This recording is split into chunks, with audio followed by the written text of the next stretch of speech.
Hello everyone, स्वागत है आपका हमारे चैनल पे। और आज है अगस्त 21, ठीक है। और इम्पोर्टेंट न्यूज़ को यहाँ पर फटाफट कवर करेंगे। और आपसे एक रिक्वेस्ट रहेगा कि अगर आपको हमारा प्रयास अच्छा लगता है ना, तो अपना फीडबैक जरूर दें, चाहे सकारात्मक चाहे नकारात्मक, वो आप पे डिपेंड करेगा। लेकिन अपना जरूर यहाँ पे रिएक्शन दर्ज करवाएंगे, ठीक है, क्योंकि इससे हमें मोटिवेशन मिलता है आगे हमें बेहतर करने के लिए।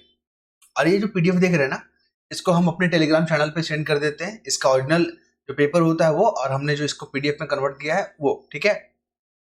फायदा क्या होगा आपको इससे? जो अननेसेसरी न्यूज है ना, वो देखने को नहीं मिलेगा यहाँ पे। और सारे जो एग्जाम में पूछे गए हैं, मैं आपको एक के साथ एक सबूत दिखाऊंगा यहाँ पे कौन कौन से एग्जाम में पूछे गए हैं प्रीवियस ईयर क्वेश्चन में। देख लीजिए। सबसे पहला घटना आई है यहाँ पे। एक देश और घटना इंतजार नहीं कर सकता, कुल मिलाकर यहाँ पे सुप्रीम कोर्ट, ठीक है। सुप्रीम कोर्ट ने कहा, जो अभी कोलकाता वाला जो यहाँ पे केसेस हुआ है उसको लेकर, कि जितने भी महिलाएं हैं, ठीक है, जो वर्क प्लेस पे काम कर रहे हैं, उनके लिए सिक्योरिटी बहुत जरूरी है। तो ये आर्टिकल पूरा उसी पे छपा हुआ क्वेश्चन पूछता है सुप्रीम कोर्ट से। आइए देखते हैं सुप्रीम कोर्ट जो है ना, सुप्रीम कोर्ट में वर्तमान में अभी 34 जज है। कितना? 34। सुप्रीम कोर्ट के जज को अपॉइंट कौन करता है? हमारे राष्ट्रपति, प्रेसिडेंट करते हैं, ठीक।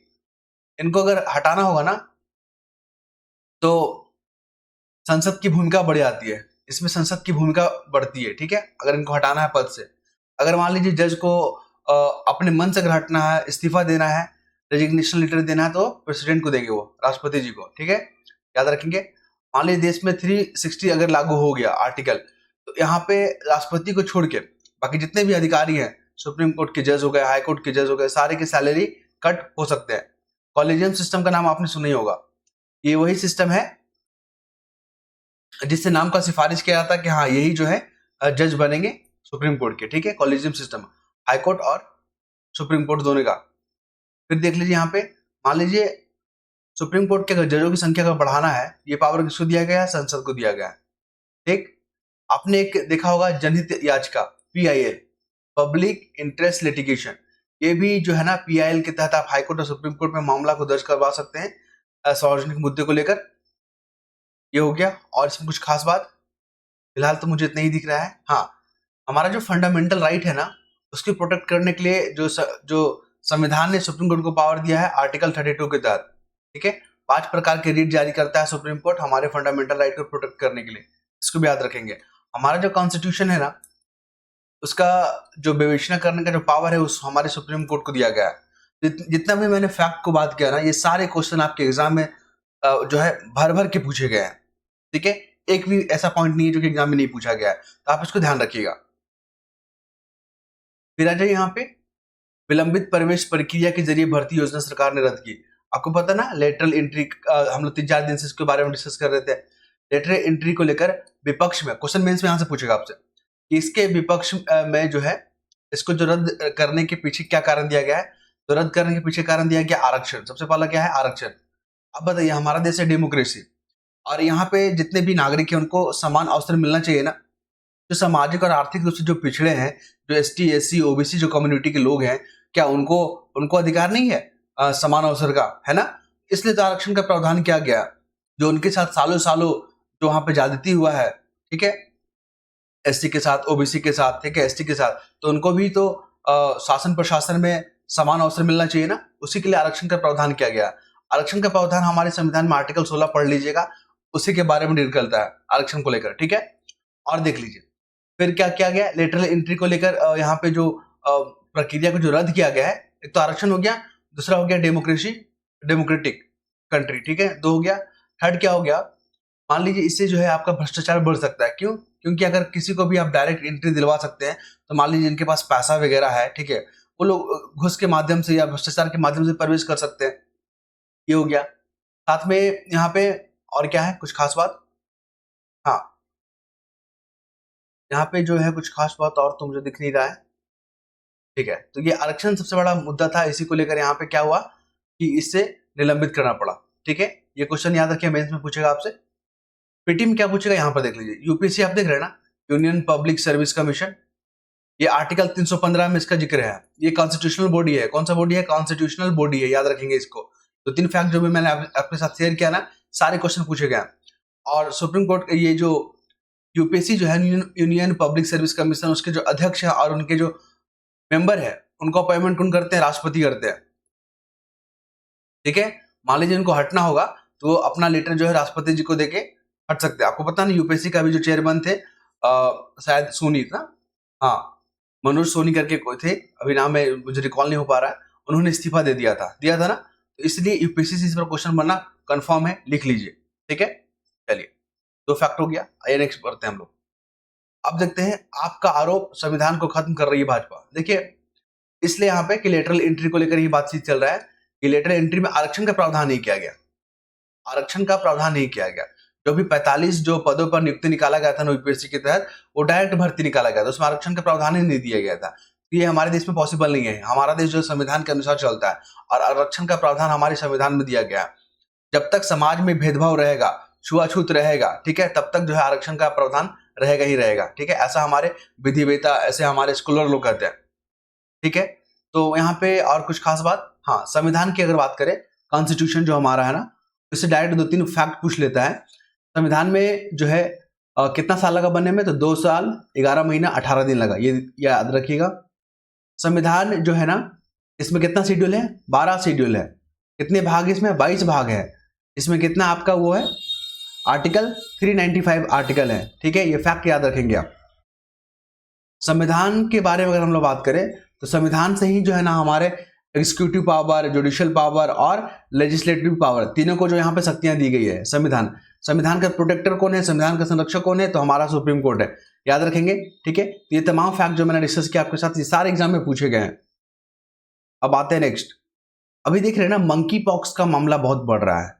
हालांकि भारत में अभी तक ऐसा मामला देखने को नहीं मिला, लेकिन भारत को तो अलर्ट रहना पड़ेगा ना। क्यों? क्योंकि भारत के लोग तो बहुत सारे देशों में जो यहाँ पर ट्रैवल करते हैं काम के पर्पज से, जो ठीक है, ट्रैवलिंग के पर्पज से, टूरिस्ट के पर्पज से, तो लोगों का आवागमन हो सकता है ना, तो इससे इन्फेक्शन बढ़ सकता है ना, ठीक है।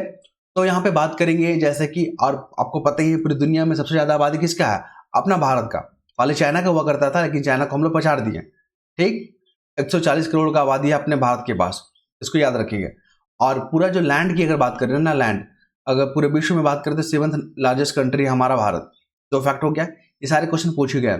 मंकी पॉक्स का अगर आप देखोगे ना, तो यहाँ पे अभी हमारा जो सीरम इंस्टीट्यूट ऑफ इंडिया है ना, उनके जो सीईओ है अदार पूनावाला, उन्होंने कहा है कि अभी जल्दी वैक्सीन पे काम चल रहा है, इसके लिए जल्दी से हम लोग वैक्सीन बनाएंगे ताकि लाखों लोगों के जीवन को बचाया जा सके, ठीक है। सीरम इंस्टीट्यूट के जो अदार पूनावाला सीईओ है, इसको याद रखिएगा आप। साथ में देखेंगे जो वर्ल्ड जो है ना, WHO वर्ल्ड हेल्थ ऑर्गेनाइजेशन, उन्होंने जो है ना इसको सार्वजनिक स्वास्थ्य आपातकाल घोषित कर दिया गया। तो ये इंपॉर्टेंट फैक्ट है, पूछेगा फैक्ट में कि अभी हाल ही में किस बीमारी को या डिसीज को जो है यहाँ पे सार्वजनिक स्वास्थ्य आपातकाल, ठीक है, अनाउंस किया गया है WHO के द्वारा। तो मंकी पॉक्स याद रखिएगा। तो मंकी पॉक्स के बारे में बस एक फैक्ट याद रखिए कि मंकी पॉक्स एक वायरल पशुजनित रोग है जिसके लक्षण चेचक के रोगियों से देखने को मिलता है, ठीक है। तो ये पशुजनित रोग है, आप ये देख रहे हैं ना पिक्चर यहाँ पे। और अभी तक भारत में इसका मामला नहीं मिला है, लेकिन भारत में इसके लिए अलर्ट रखा गया है, ठीक है, सावधान रखा गया है। जितने भी हो सके इंफ्रास्ट्रक्चर को डेवलप किया जा रहा है कि अगर इससे मामला अगर आता है भारत में तो उसको जो है सुरक्षित तरीके से निपटा जा सके। क्लियर? चलिए नेक्स्ट बात करेंगे एडिटोरियल पेज। यहां से मेंस का क्वेश्चन पूछा जाएगा। यहाँ पे बात कर रहा है अर्थव्यवस्था और बेरोजगारी को लेकर। पहले 2-3 फैक्ट याद रखिए। हमारा जो देश है ना, 2047 तक क्या बनना है? डेवलप कंट्री बनना। ये फैक्ट याद रखिएगा, ये सब स्टेटमेंट में इकोनॉमिक्स में पूछेगा। दूसरा देख लीजिए, अभी हमारे भारत का जो है ना 6.69 खरब क्या है? डॉलर, खरब डॉलर का अर्थव्यवस्था है और 5th लार्जेस्ट इकोनॉमी हमारा। 2 फैक्ट हो गया। और परचेजिंग पावर पैरिटी के आधार पर 3rd लार्जेस्ट इकोनॉमी हमारा, ये भी हो गया। और देख लीजिए यहाँ पे जो G20 मेंबर है ना, जिसमें अफ्रीकन यूनियन को भी शामिल कर लिया गया है, तो इसमें सबसे गरीब जो देश है ना वो अपना भारत ही है, जिसका प्रति व्यक्ति आय बहुत कम है। ये हो गया। फिर यहाँ पर देख लीजिए कि भारत के सामने जो क्या क्या चुनौती, आर्थिक चुनौती, भारत के सामने आर्थिक चुनौती क्या क्या है, ठीक है। आर्थिक चुनौती पूछ रहा है भारत के सामने, तो यहाँ पे आपको बता दें। चलिए यहाँ पे मैप बना देते हैं कि भारत के सामने क्या क्या चैलेंजेस है, इकोनॉमिक चैलेंजेस। मेन से पूछेगा तो फ्लो चार्ट से बना के आपको बताना है। यहाँ पे अशिक्षा, ठीक है, अशिक्षा इंग्लिश में क्या बोलते हैं? इसको बोलते हैं अनएजुकेशन, ठीक है। फिर पॉवर्टी, फिर अनएम्प्लॉयमेंट, इंफ्रास्ट्रक्चर का अभाव, एक आय असमानता जो है ना, इनकम इनइक्वालिटी, फिर है कृषि प्रधान, और भी कई मामले यहाँ पे चैलेंजेस है, इकोनॉमिक चैलेंजेस, जैसे अकुशल लेबर हो गया, ठीक है, स्किल लेबर नहीं है भारत के पास। इन्फ्लेशन बहुत बड़ा मसला है यहाँ पर आपको, इन्फ्लेशन, और ठीक है, इन्फ्लेशन हो गया यहाँ पे, और क्या हो गया, अनस्किल लेबर, अनस्किल लेबर, ठीक है। तो ये सब चैलेंजेस है भारत के सामने, इसको याद रखिएगा। दो फैक्ट हो गया। अब आते हैं यहाँ पे देखने को मिलेगा, देखिए भारत का जितना भी डेवलप राज्य है ना, जो राज्य है ना, उनमें बेरोजगारी दर सबसे अधिक देखने को मिल रहा है। जैसे कि आप देखो तमिलनाडु में, अगर बात करें यहाँ पे, केरल में बात करें तो 7% है बेरोजगारी दर, ठीक है। फिर गोवा में 9% है ना। तो अपने झारखंड, अपने बिहार में अगर देखोगे तो वहाँ पे 1 पॉइंट समथिंग करके है।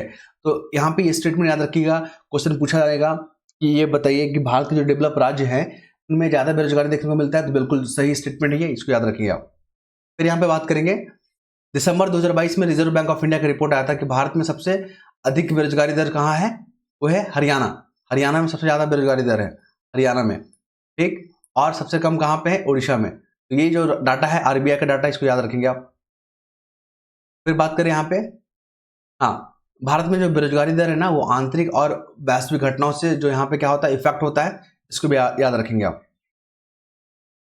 अब बात करते हैं मानसून के बारे में। देखिए 2-3 टर्म याद रखिएगा। 2-3 टर्म कहने का मतलब क्या हो गया, हमारा जो प्यारा भारत है, ठीक है, मैप थोड़ा अच्छे से नहीं बना पाता हूं मैं, लेकिन कोशिश करता हूं कि बेहतर बने, सारे एरिया को कवर कर लेंगे। स्काई चिरी भी हमारा ही है, पीओके भी हमारा ही है, सब है, ठीक है, सब इंक्लूड है भारत में। ये जैसे अपना भारत है, यहाँ पे अरब सागर हो गया, अरेबियन सी हो गया, यहाँ पे क्या हो गया, बे ऑफ बंगाल हो गया ना। तो हमारा जो मानसून जो शुरुआत होता है ना, साउथ वेस्ट मानसून होता है। अगर क्वेश्चन पूछा गया है कि हमारे भारत में सबसे अधिक वर्षा किससे होता है, तो साउथ वेस्ट मानसून से होता है, ठीक है। केरल में टच करता है और पूरे भारत में ये फैलते जाता है, ठीक है। ये हो गया। तमिलनाडु एकमात्र ऐसा राज्य है जब साउथ वेस्ट मानसून होता है ना, तो तमिलनाडु में वर्षा नहीं होता है, याद रखेंगे। जब लौटता है ना ये मानसून, ठीक है, तब जाके तमिलनाडु में वर्षा होता है। ये 2 फैक्ट याद रखेंगे, ला नीना पता है ना, और एल नीनो, ये दोनों ज्योग्राफिकल टर्म है। अगर ला नीना का जो है ला नीना, इसका इफेक्ट क्या होता है भारतीयों पे, मतलब भारतीय जो लैंड पे क्या प्रभाव पड़ता है, तो अच्छा बारिश होता है। अलिनो में क्या होता है, सूखा का देखने को मिलेगा, ठीक है। ये सब फैक्ट जो है पूछे गए हैं, इसलिए मैंने आपके साथ यहाँ पे साझा किया। अब आते हैं यहाँ पे, बीपीएससी में क्वेश्चन खूब पूछता है यहाँ से। पहला तो एक तरफ से दे देगा, देश का नाम दे देगा, वहां का बोलेगा कि इंडेक्सेस का मैचिंग करें, इंडेक्स दे देगा, बोलेगा मैचिंग करके दिखाइए। तो जैसे दक्षिण कोरिया का, साउथ कोरिया की अगर बात करें तो वहां का जो कॉस्पी है, क्या है, कॉस्पी है। फिर बात करेंगे जापान का, जापान का क्या है, निक्की है, क्या है, निक्की है, दो हो गया। फिर बात करेंगे चाइना का, क्या है, चाइना का यहाँ पे संघाई कंपोजिट, संघाई कंपोजिट, 3 हो गया। और हांगकांग का क्या है, हैंगसेंग। ऐसा दे देगा, बोलेगा मैचिंग करके दिखाइए। तो आपको मैच करने के लिए याद रखना चाहिए इसको। आपको बता दें, जब डॉलर मजबूत होता है या डॉलर कमजोर होता है ना, तो डॉलर कमजोर होता है तो क्या होता है, इंपोर्ट भारत का सस्ता हो जाता है, ठीक। और डॉलर अगर मजबूत होता है तो भारत का इंपोर्ट जो है महंगा हो जाता है, ये भी याद रखेंगे। जब हमारा रुपया कमजोर होता है ना, तो जब रुपया कमजोर होता है तो एक्सपोर्ट जो है, एक्सपोर्ट बढ़ जाता है, और रुपया जब मजबूत होता है तो एक्सपोर्ट घट जाता है। इसको भी आप याद रखेंगे, ठीक है। अब आते हैं खरीफ फसल को लेकर, यहां से भी क्वेश्चन पूछा गया है ज्योग्राफी में। खरीफ फसल और रबी फसल आपने देखा ही होगा, रबी और खरीफ। खरीफ फसल वो हो गया जो बरसात के मौसम है, ठीक है, जैसे कि जुलाई में इसको बोया जाता है और अक्टूबर नवंबर में इसको काट लिया जाता है, ठीक है। तो ये जुलाई वाला है। खरीफ फसल में कौन कौन सा आ गया, जैसे धान हो गया आपका, दलहन का भी जो हो गया दलहन, फिर मोटा अनाज जिसको श्री अन्न बोला जाता है, श्री अन्न, ये तमाम जो है ना आपको देखने को मिलेगा खरीफ फसल के अंतर्गत, ठीक है। और बरसात के मौसम में, मतलब जो गर्मी के सीजन में इसको रोपते हैं हम लोग, तो उसको क्या बोलते हैं, लॉन्ग डे फसल बोलते हैं, याद रखेंगे उसको, लॉन्ग डे फसल भी बोलते हैं, ठीक है। ये आर्टिकल आप इसको याद रखिएगा, खरीफ फसल, ठीक है। और चालू वर्ष में 369 जो है 0.05 लाख हेक्टेयर चावल की खेती की गई है, ठीक है। ये फैक्ट भी याद रखिएगा, क्वेश्चन पूछ लेता है, बीपीएससी में बहुत पूछता है ये सब चीज। अब आते हैं जन पोषण केंद्र के बारे में। एक नया भी अभियान शुरू किया गया है, जन पोषण केंद्र, ठीक है। और ये केंद्रीय उपभोक्ता मामला और खाद्य और सार्वजनिक वितरण मंत्री प्रहलाद जोशी ने जो है यहाँ पे ये प्रारंभ किया है, जन पोषण केंद्र, ठीक है, याद रखेंगे इसको। और फिर हम लोग बात करेंगे भारत को डेवलप कब बनना है, 2047 तक डेवलप कंट्री बन जाना है। 2 फैक्ट याद रखिएगा, ये क्वेश्चन जेपीसी में पूछ लिया गया था। प्रधानमंत्री गरीब कल्याण अन्न योजना है ना, प्रधानमंत्री गरीब कल्याण अन्न योजना। तो ये योजना कब लॉन्च किया गया था? ये किया गया था 2020 में, मार्च 2020 में। ये फैक्ट को याद रखेंगे। और ये जो है ना किस मंत्रालय के तहत आता है? वित्त मंत्रालय। वित्त मंत्रालय के तहत आता है। यूपीएससी पूछेगा तो वित्त मंत्रालय पूछ लेगा, और यहाँ पे स्टेट पीसीएस पूछेगा तो ईयर पूछ लेगा।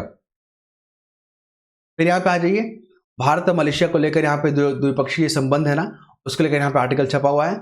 आपको बता दें, बीपीएससी जैसे एग्जाम में टारगेट करता है कि ऑस्ट्रेलिया न्यूजीलैंड में पिछले बार जो है क्वेश्चन पूछा गया था, ऑस्ट्रेलिया न्यूजीलैंड के दो कंट्री के साथ इंपॉर्टेंट जो है एग्रीमेंट हुआ था।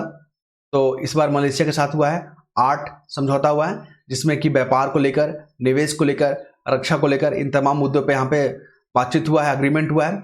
और सबसे खास बात क्या है कि जो भारत के जो नागरिक हैं, जो श्रमिक हैं, नागरिक श्रमिक हैं, जो मलेशिया में कार्यरत हैं, तो वहाँ पे उनके सुरक्षा को लेकर, उनकी भर्ती को लेकर यहाँ पे महत्वपूर्ण एग्रीमेंट हुआ। तो क्वेश्चन ऐसे ही पूछेगा कि अभी बताइए, भारतीय मजदूरों को लेकर जो इंपॉर्टेंट जो समझौता किन देशों के साथ हुआ? नेपाल के साथ, भूटान के साथ, जापान के साथ या मलेशिया के साथ? तो याद रखिए मलेशिया के साथ हुआ है, ये क्वेश्चन पूछेगा। देखिए जाकिर नाइक का नाम आपको देखा होगा कि ये जो है ना मुस्लिम क्या है, स्कॉलर है, ठीक है, जो भड़काऊ भाषण देने के लिए और मनी लॉन्ड्रिंग के जो कथित मामले को लेकर यहाँ पे इसने भारत छोड़ दिया था, जाकिर नाइक, और मलेशिया में जाके बस गया, ठीक है। तो इसको लेकर जो मलेशिया भारत के रिश्ते में थोड़ा सा यहाँ पे खटास देखने को मिला था। हालांकि अब भारत और मलेशिया जो है अपने रिश्ते को मजबूत और प्रगाढ़ की दिशा में ले जा रहा है।